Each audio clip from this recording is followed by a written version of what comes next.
Hello everyone. कैसे हो भाई सभी लोग? क्या हाल चाल है? स्वागत करता हूँ आप लोगों का विद्या गुरु एकेडमी के ऊपर। ठीक है ना? बहुत ही लेटेस्ट अपडेट है आपके लिए। 8 फरवरी के करंट अफेयर्स बहुत इंपॉर्टेंट हैं, आपको दिख रहे होंगे। हमारे कनिष्क चौहान साहब अच्छे प्लेयर हैं, अंडर 19 में फाइनल में अच्छा स्कोर किया है इन्होंने। सीएम साहब दिख रहे होंगे, सूरज कुंड हादसा दिख रहा होगा आपको। ऐसे बहुत सारे फैक्ट हैं जो आपके एग्जाम में आ सकते हैं, तो आज उनको करते हैं। ठीक है ना? चलिए क्वेश्चन नंबर 1 से शुरू करते हैं। आपको पता है 39वां सूरजकुंड मेला चल रहा है अभी, अंतर्राष्ट्रीय शिल्प मेला जिसको बोलते हैं हम, जो हरियाणा की शान है। काफ़ी हरियाणा का एक अंतर्राष्ट्रीय लेवल का मेला है। इसमें अभी कुछ सुनने को आया कि यहाँ पे एक दुर्घटना हो गई। और दुर्घटना हुई क्या, एक झूला क्रैश हो गया, गिर गया। तो आपको क्या लगता है उस झूले का नाम क्या है? उस झूले का नाम है सुनामी स्विंग। सच में सुनामी ला दिया यार इसने तो। ठीक है ना? चलिए अब सूरज कुंड से रिलेटेड जो हमारे एग्जाम में पूछे जा सकते हैं उन तथ्यों को देख लेते हैं एक बार। जो हमारा जो चल रहा है सूरज कुंड, वो 39वें क्रम का है और 31 जनवरी से 15 फरवरी तक की जो है ना, इसकी चलने की अवधि है। और इसका जो थीम राज्य है वो है उत्तर प्रदेश और मेघालय।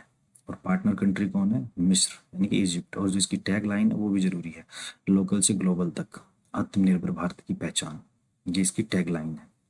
ठीक है, तो ध्यान रखना इस चीज़ का। चलिए नेक्स्ट क्वेश्चन में आइए। सूरजकुंड मेले में हुए हादसे के दौरान बचाव कार्य में किस हरियाणा पुलिस इंस्पेक्टर की मृत्यु हो गई? इनको देखो, बेचारे बचाने गए थे लेकिन खुद ही जो है मृत्यु को प्राप्त हो गए। तो इनको शायद शहीद का दर्जा दिया जाना चाहिए। ठीक है, तो इसका जो आंसर होगा बी होगा, इंस्पेक्टर जगदीश प्रसाद। ठीक है, और इसमें 13 लोग घायल भी हुए हैं, जो कि काफ़ी दुखद है। एक्चुअल में ये प्रशासन की जिम्मेवारी है, ये प्रशासन की गलती है। क्योंकि इनको हर झूले का जो है ना चेक करना चाहिए, बैकग्राउंड कि कितना पुराना है कितना नहीं पुराना है, उसके बाद उसको क्लैरिफिकेशन देना चाहिए कि आप झूला लगा सकते हो। तो इस पे जो है ना जिम्मेवारी सिर्फ और सिर्फ प्रशासन की आएगी। ठीक है, तो सेम फैक्ट्स मैंने इसमें डाले हुए हैं क्योंकि रिवाइज करने जरूरी हैं। ठीक है, इंस्पेक्टर जगदीश प्रसाद, इनको अभी शायद कुछ मिले और शहीद का दर्जा मिले, और ये एग्जाम में पूछा जा सकता है। ठीक है, तो चलिए नेक्स्ट क्वेश्चन में आ जाइए। हरियाणा सरकार ने राज्य में कनाडाई विश्वविद्यालयों के कैंपस स्थापित करने के लिए हाल ही में किस देश के प्रतिनिधि मंडल से मुलाकात की है?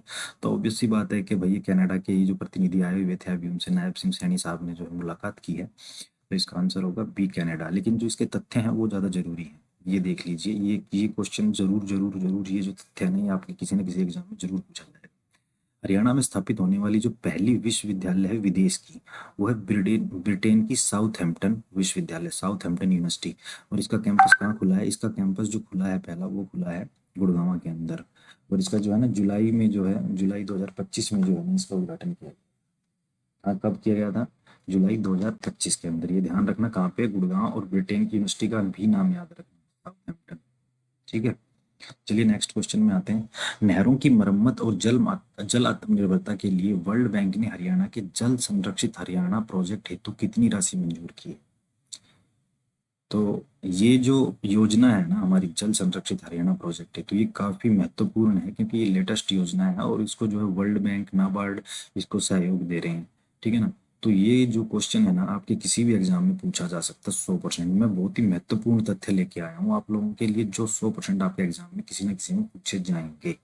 ठीक है, तो इसका आंसर होगा 5700 करोड़। 5700 करोड़ रुपए की सहायता जो है हमारा वर्ल्ड बैंक हमारी इस जल संरक्षित हरियाणा प्रोजेक्ट ही कर रहा है। ठीक है, अब इस जल संरक्षित हरियाणा प्रोजेक्ट के बारे में तथ्य देख लेते हैं।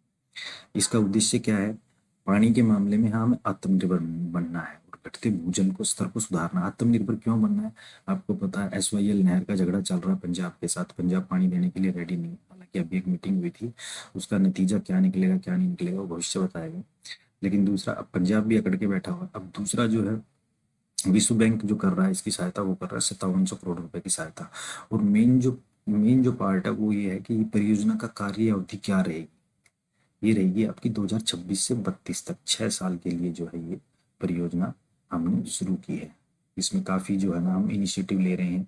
भूजल स्तर कम करना, सेमग्रस्त भूमि को ठीक करना, और भाई आत्मनिर्भर बनना, ताकि हमें किसी दूसरे राज्य पर डिपेंड ना रहना पड़े। ठीक है, और इसके बारे में ना मैंने थोड़े और तथ्य डाले हैं, वो मैं आपको नेक्स्ट में दिखा रहा हूँ। इसमें नहरों का जो, अब इसमें सबसे पहले तो नहरों का जो आधुनिकीकरण करना है, नहरों का मॉडर्नाइजेशन करना है। और ऐसी कितनी है? लगभग 678 शेष नहरों का जीर्णोद्धार अगले 5 वर्षों में किया। तो अगले 5 सालों का टारगेट क्या है? 678 शेष नहरों का जीर्णोद्धार करना। और दूसरा सूक्ष्म सूक्ष्म सिंचाई। सिंचाई मंत्री आपको पता है हमारी श्रुति जी। 70,000 एकड़ कृषि भूमि में माइक्रो इरिगेशन लागू किया जाएगा। माइक्रो इरिगेशन, ठीक है ना। जल निकासी और जल भराव, ये मैं आपको बता ही चुका हूँ। सेमग्रस्त जो है वाटर लॉगिंग की समस्या है, उसका भी समाधान किया जाएगा, जो कि कितने एकड़ में किया जाएगा? 2 लाख एकड़ के अंदर जल भराव का जो है उसका जो है ये किया जाएगा इलाज, ठीक है। और तीसरा भूजल पुनर्भरण, जल संरक्षण और भूजल को रिचार्ज करने के लिए, ताकि जो है वाटर लेवल वो थोड़ा सा और ऊपर आ सके, वापस से उसको वहीं की वहीं लाया जा सके जहाँ से वो कम होता जा रहा है। इसमें हमारे सहयोग कौन कर रहा है? नाबार्ड। नाबार्ड भी हमें 2800 करोड़ रुपए जो है हरियाणा की सहायता कर रहा है। चलिए नेक्स्ट क्वेश्चन देखते हैं। ये क्वेश्चन भी बहुत इंपॉर्टेंट है। ये है अपने श्रम कल्याण विभाग से। और श्रम कल्याण विभाग के मंत्री जी आपको सामने दिख ही रहे हैं। श्रम विभाग किसके पास है? अपने गब्बर साहब के पास है, ठीक है ना।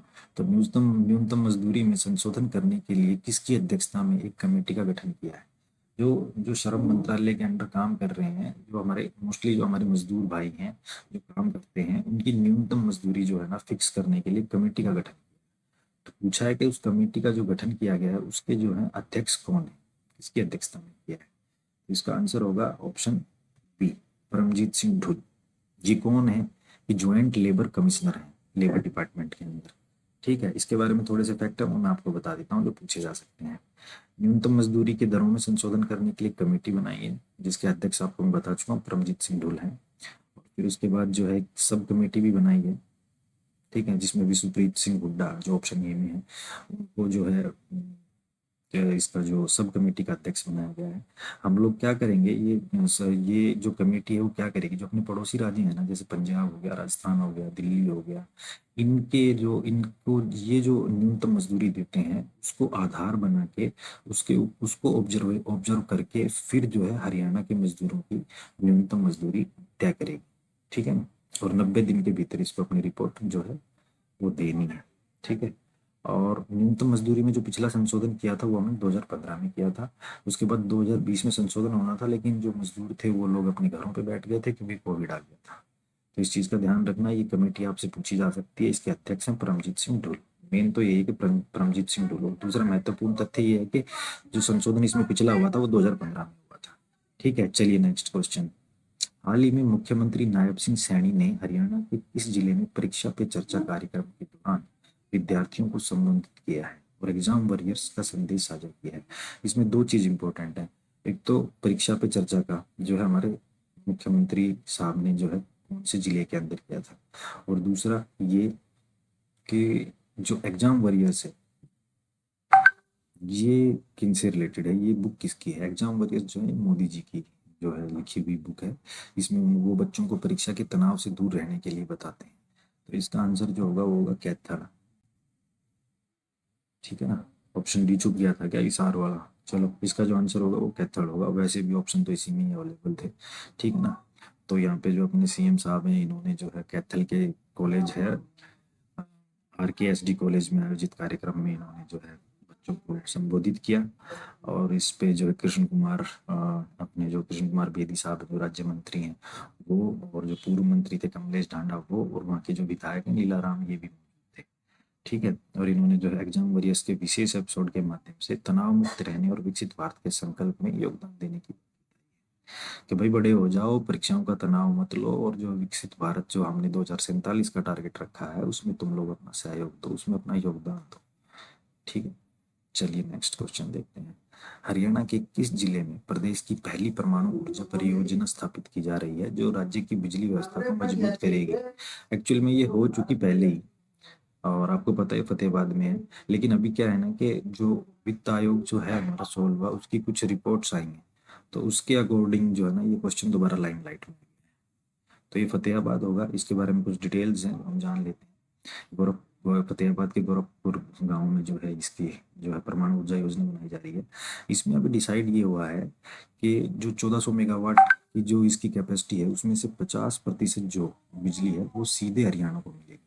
ये केंद्र का प्रोजेक्ट है और इससे बिजली सप्लाई और भी कहीं होगी, लेकिन 50% जो बिजली मिलेगी वो हरियाणा को मिलेगी। और दूसरा एक आंकड़ा ये आया वित्त आयोग में कि 2024-25 का जो हमारा वित्त वर्ष था उसमें बिजली कटौती लगभग शून्य के करीब रही है। शून्य 0.1%, आप शून्य ही लगा लो, शून्य के करीब रही है। ठीक है ना, तो इसमें ये फैक्ट था, ये आपको ध्यान रखना जरूरी है। ठीक है, चलिए।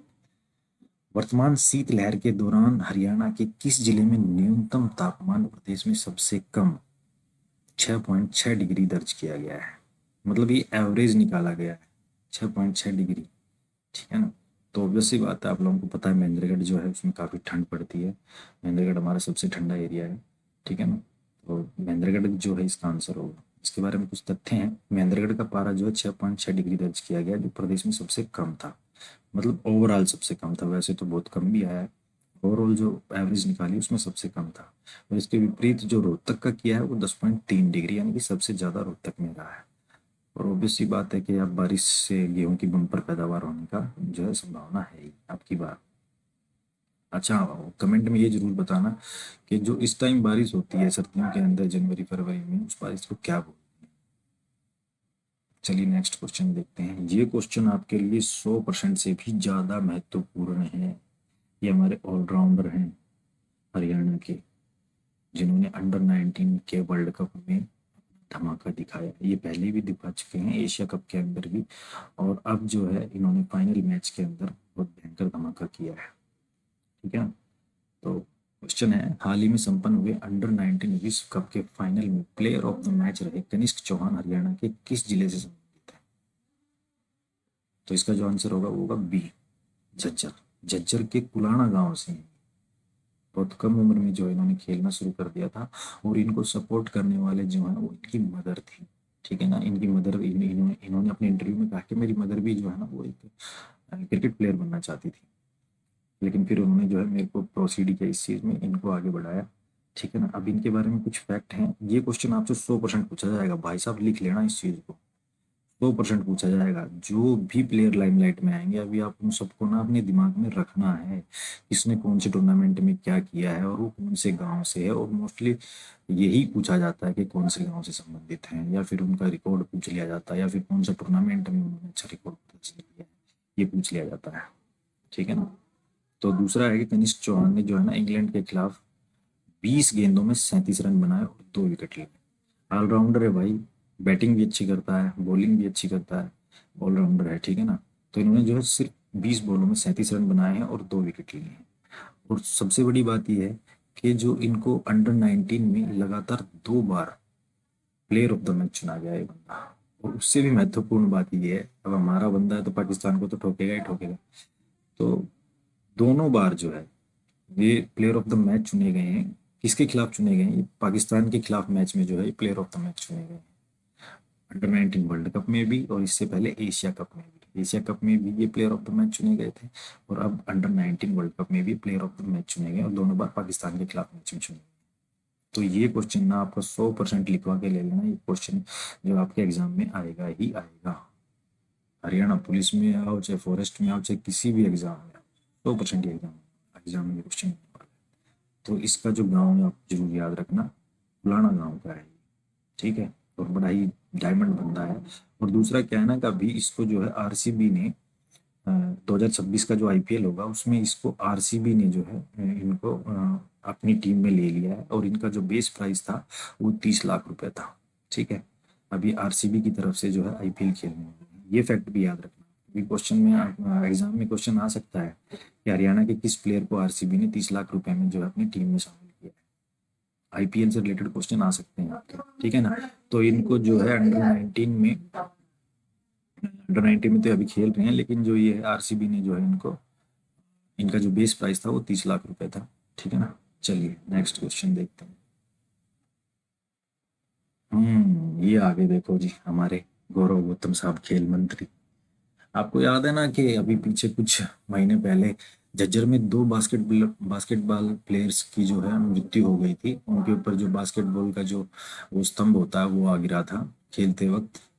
तो उसके बाद जो है इन्होंने थोड़ा सा एक्शन लिया है। जो हरियाणा के 1015 खेल स्टेडियम है उनका सर्वेक्षण करवाया है, और उनको ग्रेड्स में बांटा है। उनको ए ग्रेड, बी ग्रेड, ऐसे ग्रेड दिए हैं। तो क्वेश्चन यही है कि उनको जो है कितनी श्रेणी में बांटा गया है 1015 खेल मैदान। कितनी श्रेणियों में बांटा गया है और कितने क्या ग्रेड दिए हैं, कौन सा ग्रेड दिया है। ऑप्शन ए है 2 ग्रेड दिए हैं, ए और बी। ऑप्शन बी है 3 A B C. Option C है 4 ए बी सी डी। और ऑप्शन डी है 5 A B C D E. तो इसका जो आंसर होगा ऑप्शन सी, 4 ग्रेडों में बांटा है, ए बी सी डी। जो ए ग्रेड के स्टेडियम हैं वो क्या है कि उनको इन्होंने बताया है कि सर्वेक्षण के आधार पर इन्होंने बताया है कि जो ऑप्शन ए, जो ये जो ए ग्रेड के हैं वो एडवांस स्टेडियम है, मतलब वहाँ पे खेलने की बहुत अच्छी सुविधाएं हैं, एडवांस इक्विपमेंट है।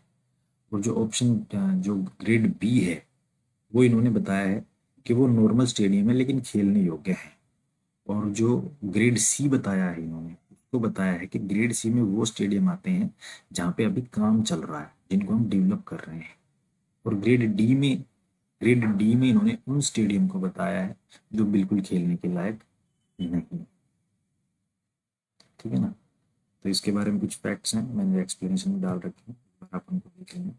1015 मैदानों का सर्वे किया था जिसमें से 235 मैदानों को ग्रेड डी, जो खेलने लायक नहीं है। यानी कि समझ रहे हो आप, 235 ऐसे स्टेडियम है अभी भी जो बिल्कुल भी खेलने के लायक नहीं, जहाँ पे कोई भी दुर्घटना हो सकती है। दूसरा, जो सबसे अधिक खराब मैदान है, 235 में से 110 मैदान रोहतक जोन के अंदर आते हैं, और रोहतक से ही सब ज़्यादा खिलाड़ी निकलते हैं, आप सोच लो। ठीक है ना। ये देखिए गौरव गौतम साहब, और ये युवा हैं, युवा मंत्री भी हैं हमारे, खेल मंत्री भी हैं, और सबसे युवा मंत्री भी हैं ऊपर से। चलिए नेक्स्ट क्वेश्चन देखते हैं। तो ये फैक्ट आपको याद रखने हैं, ये आपके किसी भी एग्जाम में पूछे जा सकते हैं, मैं श्योर हूँ इस चीज़ के बारे में। ठीक है ना। और मैं यार सोच रहा हूँ कि करंट अफेयर्स की ना डेली जो मैं क्लासेस डालता हूँ इनको मैं रिकॉर्डिंग ही डाल दूँ, लेकिन हाँ मैं आज शाम को ना एक लाइव क्लास लेने वाला हूँ आपकी। हम उसमें कवर करेंगे 2025 के नेशनल करंट अफेयर। बहुत मोस्टली इंपॉर्टेंट क्वेश्चन जो है ना, हम डेली 100 या 50 क्वेश्चन डेली उसके कवर करेंगे कंप्लीट 2025 के, क्योंकि नेशनल करंट अफेयर से भी क्वेश्चन आएंगे। आजकल जीके को छोड़ के ना एग्जामिनर क्या कर रहा है कि जो करंट अफेयर में, जो करंट में इशू लाइमलाइट में रहे हैं उनके ऊपर क्वेश्चन ज्यादा डाल रहे हैं। आपने देखा होगा रेलवे के अंदर, एसएससी जीडी के अंदर देखा होगा आप लोग। ठीक है ना। तो अभी उन्हीं के ऊपर धीरे धीरे मैं आपकी हिस्ट्री की, ज्योग्राफी की, पॉलिटी की और अदर क्लासेस भी मैं शुरू कर दूंगा धीरे धीरे। बस आप लोग अपना सपोर्ट बनाए रखो मेरे साथ। ठीक है। चलो नेक्स्ट क्वेश्चन देखते हैं। ये शायद लास्ट क्वेश्चन है। ये क्वेश्चन भी इम्पोर्टेंट है भाई, ये भी श्रम कल्याण विभाग से जुड़ा हुआ है। हरियाणा सरकार द्वारा हरियाणा दुकानें और वाणिज्यिक प्रतिष्ठान संशोधन अधिनियम के तहत अब काम के घंटों को 9 से बढ़ाकर कितने कितने घंटे प्रतिदिन कर दिया है। एक्चुअली पहले क्या है कि जो डिसाइडेड लाइन थी, गाइडलाइन थी, जो अपने इनों में जो दुकानों में काम करते थे और वाणिज्यिक प्रतिष्ठान में काम करते थे या फिर किसी छोटी मोटी इसमें फैक्ट्री में काम करते थे, उनके लिए क्या था कि एक्चुअली उसके लिए क्या है कि 20 श्रमिकों का होना वहाँ जरूरी होता है, इसलिए वो श्रेणी में आते हैं कि वहाँ कम से कम 20 लोग तो काम कर रहे हो। ठीक है ना। तो अब जो है इनके काम को बढ़ा के इन्होंने कर दिया है 10 घंटे, की इनको 10 घंटे काम करना है। इससे रिलेटेड कुछ और तथ्य हैं जो मैं आपको अभी बता देता हूँ, अभी दिखा देता हूँ। ठीक है ना। दुकानों और व्यावसायिक प्रतिष्ठानों में, जैसे कोई रेस्टोरेंट हो गया छोटा, होटल हो गया छोटा, ठीक है ना, इनसे रिलेटेड है। 9 घंटे की बजाय अब 10 घंटे काम करना पड़ेगा। और जो है, जो पहले जो ब्रेक मिलता था इनको 5 घंटों के बाद मिलता था, अब जो है वो 6 घंटे के बाद मिलेगा। ठीक है। और दूसरा ये कि जो काम की अधिकता अगर है, मान लो सीजन का टाइम चल रहा है, पीक टाइम चल रहा है, तो 3 महीने के बजाय 3 महीने में पहले क्या था कि ओवर टाइम 50 करवाया करते थे, 50 घंटे ओवर टाइम के जो फिक्स थे कि भाई ये गाइडलाइन है, आपको 50 घंटे ओवर टाइम करवा सकते हो।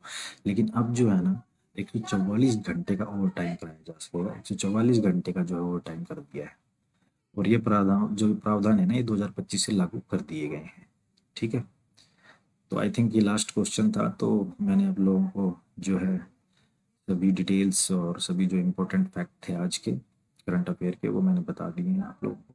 और ये क्वेश्चन जरूर 100% इनमें से 2 या 3 क्वेश्चन ऐसे हैं, जैसे तो उनका जो प्लेयर हैं हमारे कनिष्क चौहान, उनके बारे में है, ऊपर से ये है हरियाणा, ये क्वेश्चन आपके देखे जा सकते हैं किसी भी एग्जाम में, मोस्टली सभी क्वेश्चन इंपॉर्टेंट है। ठीक है ना।